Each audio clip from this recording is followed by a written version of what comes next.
check this out. I got me a nice little short stack to share with you guys. And let me tell you guys something. This right here is 100% bangers. Yeah, 100% bangers only. Why? Because I got these from Greg Morris. Now, how many of you guys are familiar with Greg Morris? Pretty much everybody, right? Unless you are probably new to collecting, new to buying cards on eBay, new to vintage, then you're probably not familiar with Greg Morris. Well, he sells cards on eBay, okay? You may see him at card shows as well, by the way. He's always at the Burbank when I'm over there buying cards the day before, the VIP, you know, the Thursday nights. He's always buying cards over there, buying collections. Well, he sells them on eBay. And I always tell you guys that Greg Morris has the best low-grade auctions ever, okay? Now, they sell for a little bit more than what they should. However, they look amazing. You know what they say, right? One man's trash is another man's treasure. Well, these cards look amazing, guys, for being low grade. And I always tell you guys, look for Greg Morris's low grade auctions because you will not be disappointed. Now, I don't buy cards too often off Greg Morris because it's very good plus, it's excellent mint. They sell for a premium, as they should, because he's really strict with his grading, and yeah, they should sell for top dollar. Again, this goes back to why I say look for his low grade auctions because they don't sell for as high. However, they're really nice eye appeal. Yeah, oh yeah. So let me show you guys what I got, because I got me some bangers. We're gonna open up the 1956 Topps binder as well because we're adding 2 cards to that. And I actually took out a card out of this binder. I may show it, I may not, but there's a card that I put in here that I'm taking out because I'm replacing the one from the 1954 Topps binders. I know, I'm all over the place, guys, if that makes any sense. But come look at what I got, because 100% pure bangers coming right up. So come follow me. All right, guys, you guys ready to see some bangers? 100% pure bangers? Oh, yeah, I know we all like banging around. But we can't do that no more because we're married, right? But little does my wife know that I still bang around with baseball cards. So check this out. 1958 Topps, Don Newcombe. And guys, this is great eye appeal. Wow. Again, I love Greg Morris's low grade auctions. I tell you guys this all the time. He has some very nice eye appeal, low grade stuff. And you're only paying a fraction of what you should be paying, right? Here's the back. Well, I guess should. I guess I meant could. I don't know. But I paid $4 for this. Now, I know I could have gotten this a little bit cheaper. I wasn't necessarily looking for a Don Newcombe 58. I want to say I have it in my 58 set already. But I do not have it in my Dodger binder. So, this is most likely going to be going to my Dodger binder. Now, this was more like a filler just to complete the invoice and just to make it a straight dollar. As I mentioned it to you guys all the time, I like doing that. I don't like those oddball numbers when it's like 58, 79, just make it a straight 60. You know, this one was a little bit more because there's some crazy cards in here, guys. All right, up next, a 1955 Bob Feller. Pretty sweet, guys. A low grade Bob Feller. I don't see any creases on this. Crazy. Very nice bright colors, nice eye appeal. Centering's pretty sweet, just like this Don Newcombe. Here's the back. Oh wait, I think this is low grade because it says Nichols. Nichols. Well, I paid $23 for this. Not too shabby, okay? Not too shabby. This card is slowly climbing up in price, just FYI. Alright, up next, another Bob Feller. This is a 1954. Now, I kind of overpaid for this one, just a little bit. And I'll explain to you guys in a minute. But this one does have a crease, as you can see it right here. A little fade on the paper, but that's okay. If I was in the $25 range or $20 to $25 range, I was okay with that. So I can set this in my 1954 binder, okay? Because I'm set building the 54, 55 Bowmans.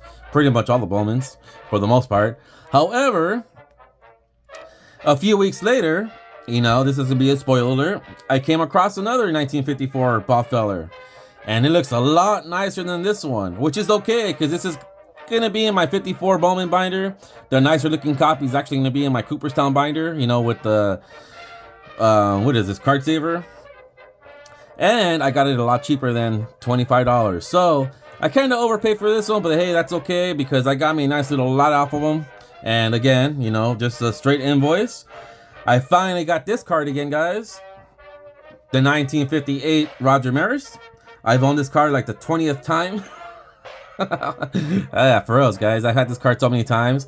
But this is it. I'm not buying this card again because it's not getting any cheaper. A slight little crease right there, but that's okay. For the most part, you know, there's nothing too crazy. Very nice eye appeal. This will be a great filler for my 1958 Topps binder, for sure. So when I buy a nicer looking copy, it'll be for my personal collection and not one of those where I kind of just show off, you know, my complete sets. Here's the back.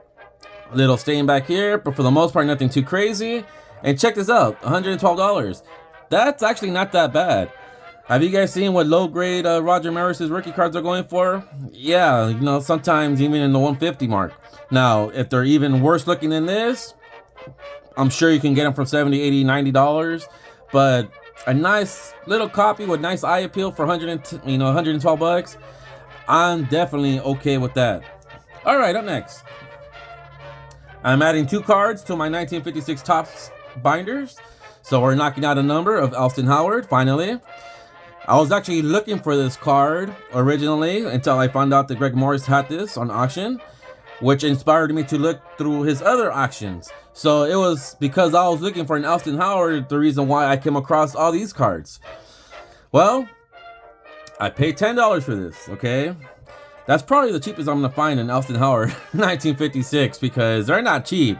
And you can't really see the number, which is, this kind of bugs me, but it's a great filler. I'm okay with that. You know, I know exactly where it's going into the set, so I'm not upset that I'm paying $10 for this because this is very nice looking Elston Howard 56 Topps. And check out that little action shot right there. Damn, crazy. Okay, up next, I finally got the Yogi Berra too. So these are both the numbers that we're knocking out. We're gonna open up the 56 binders and put these in their place because I'm only down to like 20 cards, guys, or 25, something like that. In fact, I also have some 56 El Benchos coming in. Yeah, so we'll be doing a little showcase on that very soon. This is what I paid, $76. But check out the back, pretty sweet. For a low grade 1956 Topps Yogi Berra, I'm definitely okay with that. All right, guys, so I also wanted to add a card, okay? Check this out, because I'm gonna hold my breath a little bit because now I own a second copy of this again. And I don't know, something about buying a Jackie Robinson card, guys. I don't know, man. It's very thrilling, just the fact that I own a Jackie Robinson card, just like kind of like a Mickey Mantle card, you know. It's just one of those like, yeah, I own a Mickey Mantle card. Yeah, I own a Jackie Robinson card, you know. That's something that many people can't say, you know, obviously. But every time I pick up a Jackie Robinson card, it's just thrilling. I don't know, even if I have 2 or 3, 4. Now, I only have 2 of these, okay? This is my second one. Now, this one, I picked it up for $200. Very nice back. Very nice front. The only problem here, obviously, is that they crossed it out and they put retired on it.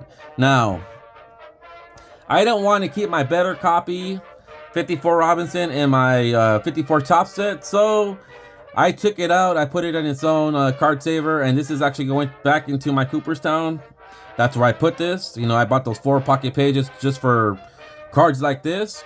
So I'm okay putting this in my 54. And I was getting a little worried because this is a lot nicer than that one. And at the time when I bought this, which was a long time ago, guys, I only paid $100 for it. That's what they were going for once upon a time.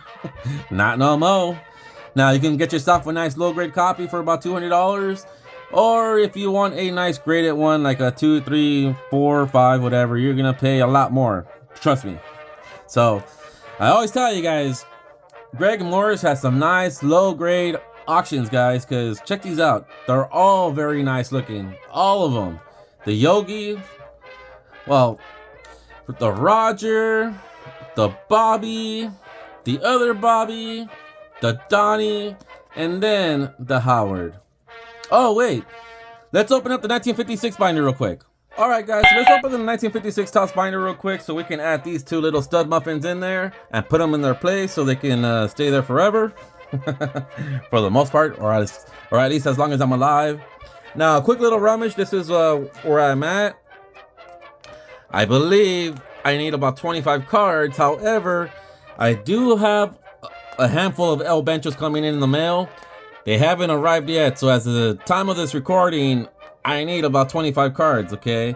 Now, spoiler alert, I should be down to less than 10 by the end of next week sometime. Just whenever those cards come. You know how it is when they put them in those white envelopes, you know, it seems to arrive a little later than normal. For the most part, every time they send cards that way. But whenever they come, we'll make a video on that. So, moving along, we have card number 208. So let's look for card 208. We can throw Elston Howard in there. And this is getting very excited. I should be done with this set by the end of the year. Now, I'm kind of in a pickle here, guys, because I already own the Roberto Clemente, okay? But in the binder, Elston Howard goes right here. Sweet. Oh, man, I got another card that I need right there. Damn it. I thought I was going to fill up a page. Now, I already have the Roberto Clemente card graded, so essentially I don't need it, but it's such a nice looking card. Here's the Yogi Berra, so we're looking for card number 110. Essentially, I don't need it, but I kind of want to get a lower grade copy so I can throw it in here, but man, those cards are not cheap. So, that's most likely going to be the last card I buy, because as far as the star players and Hall of Famers, I don't think I need anymore, according to my checklist that I've crossed off.